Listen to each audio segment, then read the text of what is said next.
पुणे मुंबई एक्सप्रेसवेवर मोठी वाहतूक कोंडी झालेली पाहायला मिळते. आपण पाहू शकतो की पुण्याहून मुंबईला जाणारी ही लेन आहे. या लेनवर मोठ्या प्रमाणात जी आहे ते आता वाहतूक कोंडी झालेली पाहायला मिळते. खंडाळा घाटाच्या अलीकडे जवळजवळ 5 ते 6 किलोमीटर ही वाहतुकीची कोंडी जी आहे ती झालेली पाहायला मिळते. कारणही तसं आहे, कारण की या ठिकाणी आता 1 मेच्या औचित्य साधत मिसिंग लिंकचं उद्घाटन जे आहे ते होतं. त्यामुळे मोठ्या प्रमाणात जे आहे ते VIP या मिसिंग लिंकच्या उद्घाटनासाठी आलेले आहेत. त्यातच सलग आलेल्या सुट्ट्या, त्यामुळे अनेक पर्यटक जे आहेत ते घराबाहेर पडलेले आहेत. त्यामुळं मोठी वाहतूक कोंडी जी आहे ती या ठिकाणी झालेली आहे.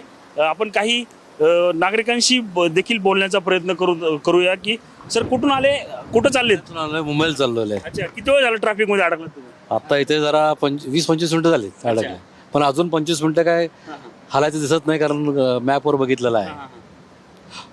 हे लोकापर सोहळा जे करतायत ना, ॲक्च्युली मला अजितदादा पवारांचं खूप पटतं.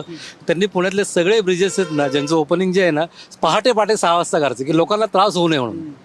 मात्र ह्या सरकारने आत्ता ज्यांनी ती दखल घेतली नाहीये, कारण आज सुट्टीचा दिवस लागून आलेला आहे 4 दिवस, त्यामुळे त्यांनी ही दखल घ्यायला हवी ती. आणि त्यांनी पहाटे किंवा रात्रीचं ओपनिंग केलं पाहिलं होतं, किंवा ऑनलाईन ओपनिंग केलं पाहिलं होतं. लोकांवर पण सोहळा जर तुम्हाला करायचा असेल तर तो ऑनलाईन तुम्ही केला पाहिजे. अजितदादांची उणीव तुम्हाला आज भासते? नक्की, कारण त्यांनी त्यांनी लोकांसाठी हे केलेलं आहे. कधी त्यांनी लोकांना त्रास दिला नाहीये. पुण्यातल्या सगळ्या ब्रिजेस जे आहेत ना, सोहळा तो पहाटे त्यांनी केलेला आहे. आपण पाहिलं तर आता नागरिकांना जी आहे ती दिवंगत उपमुख्यमंत्री अजित पवारांची उणीव जी आहे ती आता या ठिकाणी भासताना आपल्याला पाहायला मिळते. ज्या पद्धतीने उपमुख्यमंत्री अजित पवार जे आहेत ते पहाटे 6च्या दरम्यान असेल किंवा लवकरात लवकर उद्घाटन जे आहे ते करत होते, त्यामुळे कुठल्याही प्रकारची वाहतूक कोंडी, कुठल्याही प्रकारचा नागरिकांना त्रास होत नव्हता. मात्र आता या ठिकाणी त्रास होताना पाहायला मिळतोय. कुठून आले, कुठं चालले तुम्ही? पुण्याला मुंबईला चालले, ठाण्याला चालले. किती वेळ झालं थांबले? 1 तास झालं. अच्छा, 1 तास झालं थांबलोय आम्ही. माहिती नाही काय प्रॉब्लेम आहे. मिसिंग लिंकचं उद्घाटन होतं त्यामुळे गर्दी. Total mismanagement. काय झालंय, काय होतोय, हा लेन का स्टॉप केलं माहित नाही. अच्छा, नक्कीच आपण पाहतोय की मोठ्या प्रमाणात जी आहे ती वाहतूक कोंडी झाली. कुठून आलात, कुठं चालला?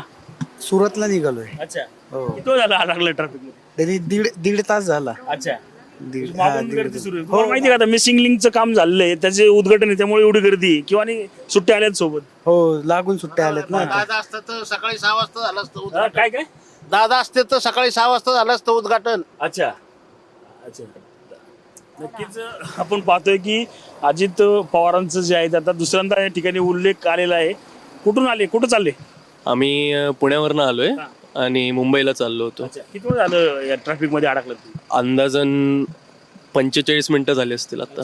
हां, 45 मिनिटं झालेली आहेत. नक्कीच आपण पाहतोय की मोठ्या प्रमाणात जी आहे ती वाहतूक कोंडी या ठिकाणी होते.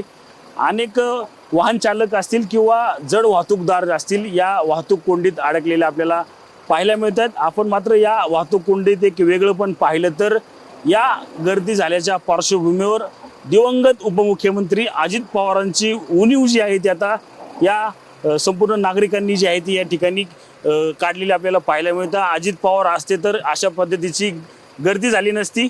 अजित पवार असते तर सकाळी लवकरच याचं उद्घाटन झालं असतं किंवा ऑनलाईन उद्घाटन झालं असतं, असं देखील नागरिकांकडून या ठिकाणी सांगण्यात येते.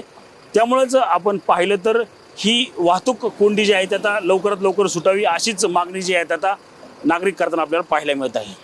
कॅमेरामन अभिजित पिसेसह मी रणजित जाधव, TV9 मराठी, लोणावळा, पुणे.